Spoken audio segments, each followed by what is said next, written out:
remember I called my boyfriend. I had to admit that maybe that day was a day that I wanted to like end it all. I've experienced a lot of childhood trauma, physical, sexual abuse. It was just this weird feeling.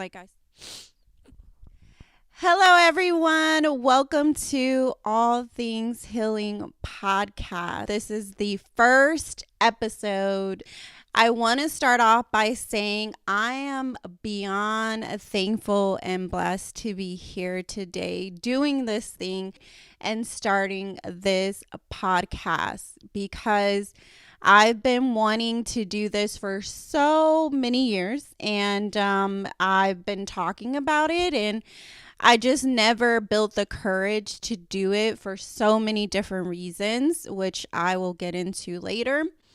And I decided it is 2023. If I don't start now, I probably will never get this out and get this out there. So I'm actually just grateful that for me, I'm taking this big leap in faith and doing this and sharing my story. So, yes, you guys, this is the first episode, and I hope that you guys all subscribe to my journey on All Things Healing podcast. And if you do, and if you're taking the time out right now and listening to this, thank you. I just want to say thank you. I'm very grateful.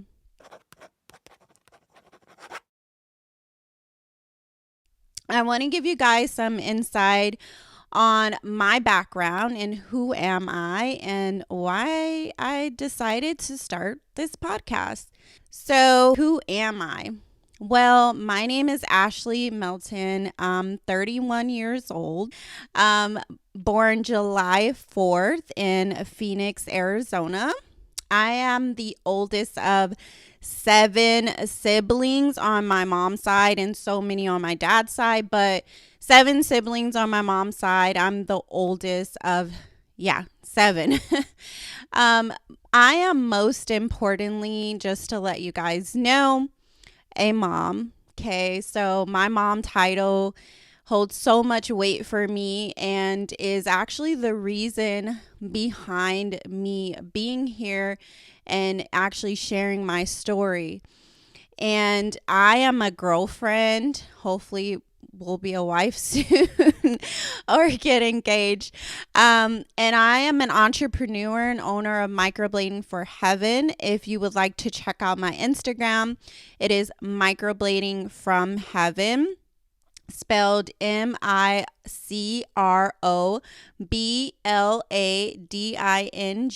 from FROM Heaven HEAVEN. You can follow me on Instagram. I would definitely appreciate that. Make sure you follow me and check out my page. And if you are listening to this, leave me a little note or something under my page. I'll know that you came from here.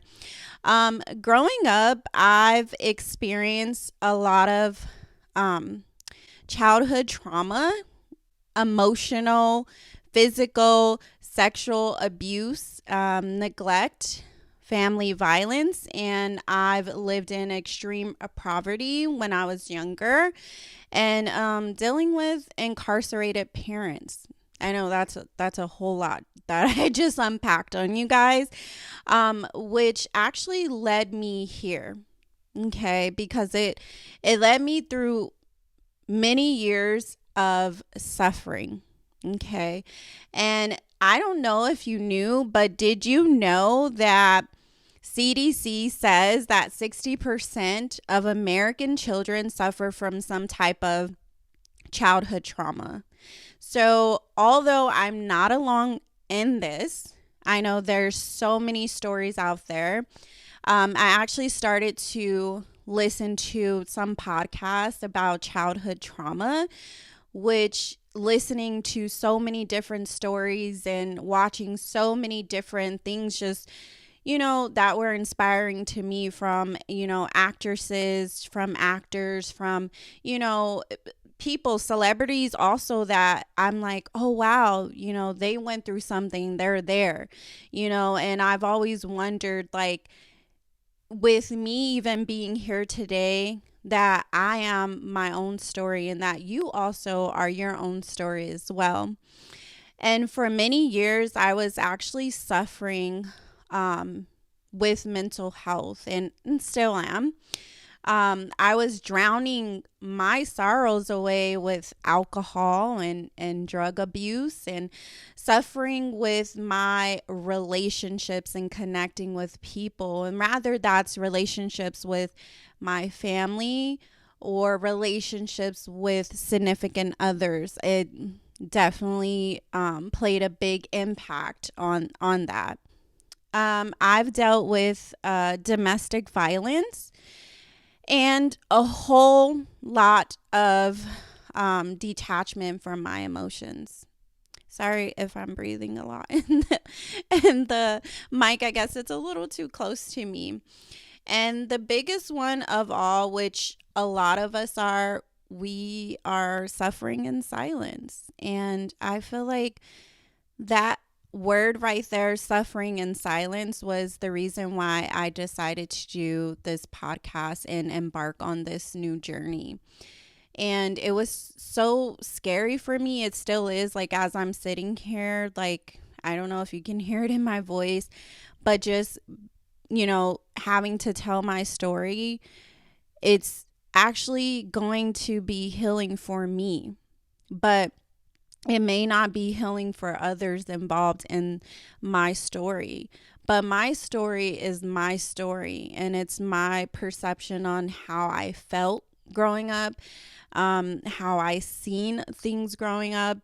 And, that's not to say where I am now and the people who are involved in these stories and where they are now, but it's my story and I want to tell it for healing purposes. I don't want to tell it to bash anyone.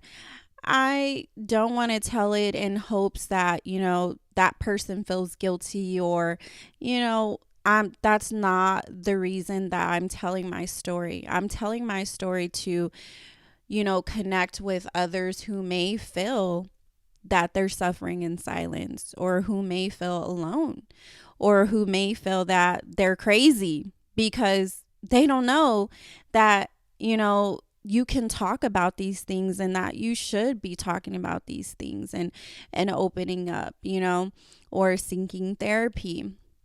So let me actually tell you guys what was like my big aha moment and when I started to heal. And I'm still in the process of healing. Healing for me, it's going to be a very long journey. And I'm okay with that, because I've suffered so many years. It's so many years that I have to unpack. It is not an overnight thing. So yes, but November 2021, sorry, 20.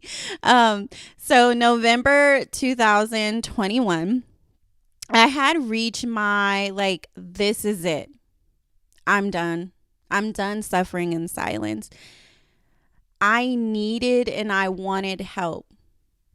Okay. Did you hear that? I needed and I wanted help. I wanted help. Some of us feel that we need help, but we don't go seek help because we don't want help, because we don't want to maybe relive that trauma that we're bottling up in the inside. And not understanding that bottling those emotions up in the inside of us are actually killing us. It literally is killing us. But for me, saying those words, it was scary because for the first time, I had to acknowledge my past. Like, I had to acknowledge that, I need help. I'm not, perfect. None of us are, but I had to realize that I had issues that I was suffering from. And to say that I had issues was like, something's off with me. But there was a reason why I had developed these issues, right? Like, we see it, I don't know if you've ever watched, shows of like people in prison or in jail. And a lot of those shows, I would watch them and I would actually notice a big thing with all of these shows. All of these people suffered from some type of trauma as a child, you know, and no, that doesn't give them a right to go off and commit, murders or abuse or things like that. But sometimes these are people repeating the patterns that they were taught. Like when we're children, we are taught patterns on how to love. We're taught patterns on how to treat people. So if we're dealing with parents, who aren't treating us right, how are we going to go into the world and treat others right? We weren't taught that. And so for me, just having to acknowledge that part of me was acknowledging the past, and I had to take this mask off, that I've been wearing for so many years. I had to stop acting like that was that girl, that was in me. That was that girl, but that wasn't me. And what I mean by that is just having to admit that in my, for me, I developed that when I would sometimes open up to tell my story or little bits and pieces to people, which I didn't tell actually a lot of people. I kept it a secret. I tried to pretend like I was, had this perfect life growing up and, amazing, mom and, family. And it was none of that, but I learned to carry this different type of persona that for a long time I was just finally realizing that I was pretending that I was a different person. I don't know if that makes sense to anyone who's listening, but if you know, you know. It's like you would tell your story, but it was like it never happened to you. You're telling a story of you viewing someone else's life. And that's what I have been doing for years. And that's how I felt that I was also being for years as well. And I was neglecting the healing of that little girl or that teenager girl inside of me, that she never got a chance to heal. So now she's acting up as an adult. Now she's doing things as an adult because I never went back and healed that little girl. And for many years, I would say, this is kind of funny, but I would say I was a cat. For many who know me, and I would wear cat ears, I would, and I would say I was a cat. And I would say I was a cat because I lived 9 lives. I would say I was a cat. I lived 9 lives, and, and in my mind, each part of my chapter, my story was different because of the things that I experienced, from 0 to 5 and 5 to 10 and 10 to 15 and 15 to 20 and 20 to 25.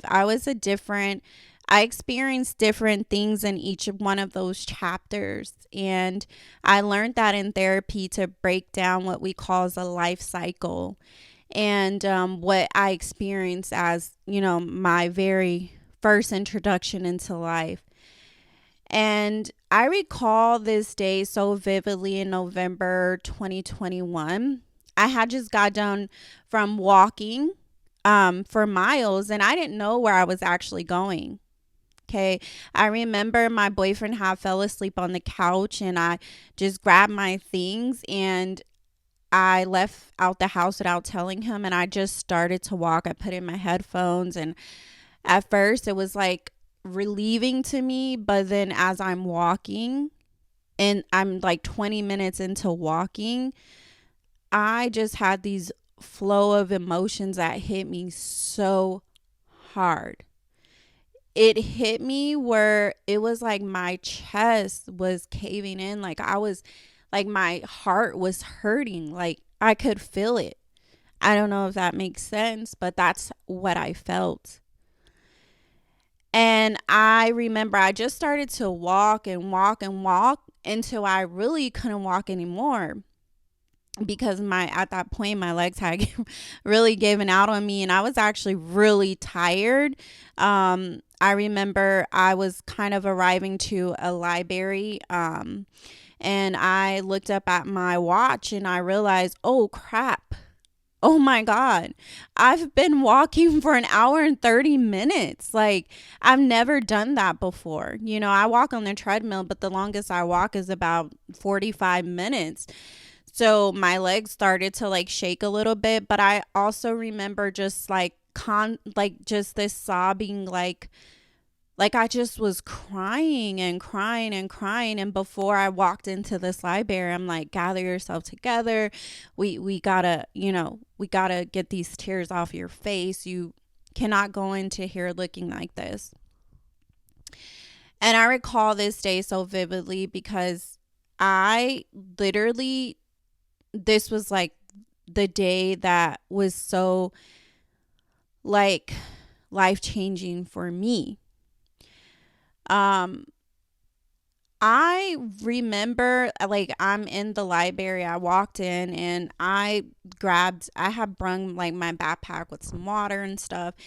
And I just sat at the table, and I was just like thinking, like, I'm just like, oh my God, like, I don't know, what am I experiencing? Like, what is going on with me? Like, I wanted to ask, someone, I'm like, it was so weird. I was like, can you see me? Like, that's how I felt. I felt like I was like moving on a flow, um, and through life when no one like seeing me, and I was in pain. Try not to cry. But I remember I called my boyfriend and I asked him, hey babe, can you come pick me up from the library? Because I had just got, like I said, walking for so long. I had walked completely away from my house. And I was not going to walk back, obviously, because that would have been like 3 hours of walking. I called him and I told him what, that I left and I walked. And he, like I said, he was asleep. So he was like, okay, I'm on my way. And when he came, he was kind of upset because he didn't realize like what was going on with me, and I wouldn't talk to him. And, you know, it was just this weird feeling. Like I said, I never really experienced this particular feeling that I'm describing. Um, but that's just how I felt. Like, I couldn't tell him, and he was like, what's going on with you? Like, I don't understand. Like, why would you walk? You're crazy. And he wasn't saying it as in like, being mean, but he was saying it like he wanted me to talk to him. And I couldn't tell him what was wrong with me. I couldn't. I wanted to scream like help me. Like, that's how I felt. But those words in that car ride, they never came out, you know? And so when I say, like, I know I'm not the only person that sometimes have experienced this, talking to my therapist, I had to admit that maybe that day was a day that I wanted to like end it all. And that is just something that, I will always remember. That was so emotional because I really didn't understand what was going on with me. But not only did I not understand, but I couldn't control these emotions. I couldn't control me crying. I couldn't control the sobbing, the emptiness, the loneliness, the sadness in me. I couldn't control that. And when we got home and after he left, he tried to talk to me like, babe, what's going on with you? And I just couldn't, I couldn't speak because I was too busy like crying. Like I'm like sobbing, and I didn't want to be vulnerable and open up to him. And honestly, I couldn't tell him what was wrong with me because honestly, I didn't even know what was wrong with me. I didn't know what I was experiencing. He was trying to do it the best way he could. But for me, it was like I just couldn't like describe or couldn't explain like what was wrong with me, because in all honesty, when I think back to that situation, I kind of felt like ashamed. Like I didn't like to be vulnerable. I didn't like to show emotions. And so I was struggling with trying to like even tell him that, you know? And I remember after he left, I had Googled how to start healing from childhood trauma. And the biggest thing that I seen on so many different like articles, I was like reading, it was like therapy.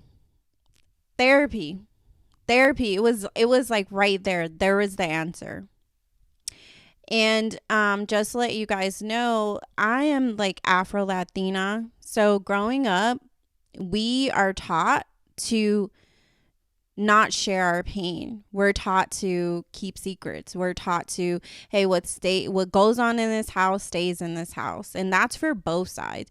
That's for, my Latina side, and then that's also for my black side as well. So I've been programmed that we keep secrets, even if they hurt. We keep them, we don't talk about it. We don't go out to the world and tell them what is going on in this household. It's like, we don't do that. That's actually like a crime against the family, even to like talk about it, even for me now. So we don't talk about our problems. And I remember feeling like this is why I can't talk to my boyfriend about these problems, because it was just like, although I've shared stories with him prior, but like just to tell him a little bit of like me, but like I wasn't like full transparent like on like the feelings how these things made me feel. Like I said, I would talk about it like if it was happening to someone else. And I remember I would talk about it without even like shedding a tear. And for me, that means I like disconnected with my emotions or feeling vulnerable in a way. And I remember also being told like no one cares. No one cares if you are, saying that, you're in pain. Like no one cares to even listen to my problem or our problems.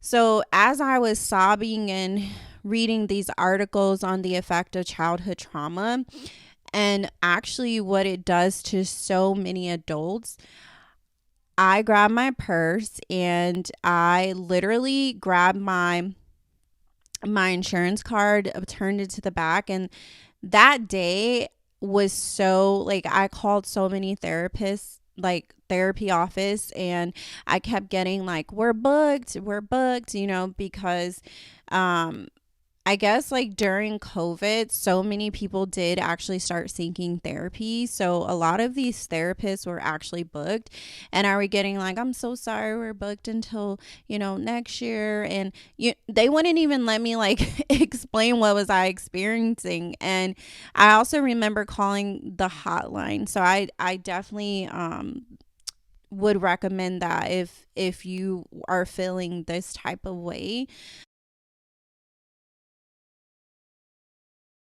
And I kept calling because I'm like, because if I don't do this, like I'm not gonna do this tomorrow. Like, and I needed help like right then and there, because honestly, like I was just scared, like like how I was feeling in these emotions. It was almost like something stepped inside of my body and was like taking over this like sadness. And I was scared that that thing was gonna win. And I didn't know, like, for me, that was just scary because I have kids, and I just remember like I was feeling like something's gonna happen to me if I don't accomplish this thing. Like if I don't get help and like speak to someone like right now. And I didn't get I didn't like after so many different calls, like I think I dialed probably my 14 15 16 call, and I finally got a therapist. And before, all the therapy people or therapists at places that were calling were just like, oh, can I help you? Do you need an appointment? When, the same question, like, oh, are you a new patient? Okay, well, unfortunately we can't get you until February, we can't get you until March of 2022. And I'm like, no, I can't wait that long. Like I need, oh, well, I'm sorry, you'd have to call someone else. And I actually got this therapist who actually, I called her, and it was later in the afternoon, and she answered, and it was actually the therapist, ironic. And she was like, what are you experiencing? And can you like tell me a little bit? Like, how are you feeling? And things like that. And I was like, oh, this lady has to be my therapist. Like, and I was gonna like, I'm like, when do you have like an opening? She was like, this, I'm gonna get you in as soon as I can. So she actually slid me in the prior week. And just even knowing like that therapy session was coming up for me was like enough to like hang on, you know. And when she immediately, like November 30th 2021, I began my healing journey, and I had my first ever therapy session in my whole 30 years, or I believe I was, yeah, 30 years of life. And like having that first session, or just even having that first call, or just even calling to say to a therapist, was so like, it was so life changing for me, because for the first time in my life, like I felt like I wasn't crazy. Like I can go and tell my story. Like I felt like I could, finally put all these problems onto someone who wasn't a friend, who wasn't a family member, who could use it against me later in an argument, or, if I'm being transparent with someone, and they could say, oh, well, that's why you're this way, or that's why, that. And to me, that's not healing for me, So today, life is different for me. Life will always be like a battle that I will forever fight. But now I no longer suffer in silence. Now I have a voice. Now I've learned to create boundaries for myself. I've learned to protect myself with those boundaries. Now I speak up for myself. Now I'm able to share my story. I have so much that I want to share with you guys, topics I want to discuss, experiences I want to share, and stories I want to tell, and topics about, of course, dealing with childhood trauma, mental health, wealth, relationships, emotions, physical health, like all of these things, love, happiness, and most important, was the biggest thing for me, is like learn behaviors that we develop from the aftermath of childhood trauma and what it does to us. Maybe you can like identify some of these traits that you are experiencing into adulthood, because a lot of times I know from reading articles and research that these things actually affect our everyday life, our mood. They affect how we parent. They affect how we are in relationships, how we behave with other human beings, our interaction with people. They affect literally our entire existence and being, and how it molds us to be. So, I want to talk about all of these things. And I really want to say, I'm not ashamed or guilty of my story anymore. And you shouldn't be either. I'm actually empowered by it. And I want to say I'm a survivor of that part of my story. And I've learned to see the beauty and the beast. And, you know, I hope that with me, like, even becoming a mother, that actually opened up a whole different like portal of wanting to reach for something bigger than myself, because I have two little girls that I have to raise, and I didn't want to repeat those patterns that I have been taught as a child, and that I've developed some of these patterns. But once I became a mother, it was almost a healing, but healing thing for me for sure, because I get to like experience in my children and have them grow up in such of a different place than I was. It's healing for me to give my children a childhood that I dreamed of. Like as a little girl, I remember dreaming of, some hugs, some kisses, some I love yous, like, and showering with affection, and also learning how that I don't have to abuse my kids to get my point across to them, that I can actually talk and sit down and talk to them, and also to hear their side of emotions, because kids oftentimes are more transparent and honest with them, and they're more innocent than we are, so we're already tainted. So just to be able to give my kids also a voice at a young age, like that's so huge. And I wish that I was given a voice at, me being a little girl, or me being a teenager, able to speak up for myself. And I was taught that we can't speak up for ourselves. It's bad. You don't do that. You deal with what, is to come. And so my intention for this podcast is to encourage you, yes, you, to start your healing journey. Create a space for this new chapter of finding the 4 pillars of life. And the 4 pillars of life are health, wealth, love, and happiness. Okay. Those things not all the time are going to be aligned, but for the most part, those things will make you feel wholesome. And you have a story, and it is important. Your story is important. That's what makes you you. And that experience that you experience is so unique, and it needs to be told. And I want to say thank you so much for listening to this intro. I want you guys to subscribe and follow this podcast. So, welcome to All Things Where You Heal. I heal, and we heal together. And I'll catch you guys in my next episode. Bye.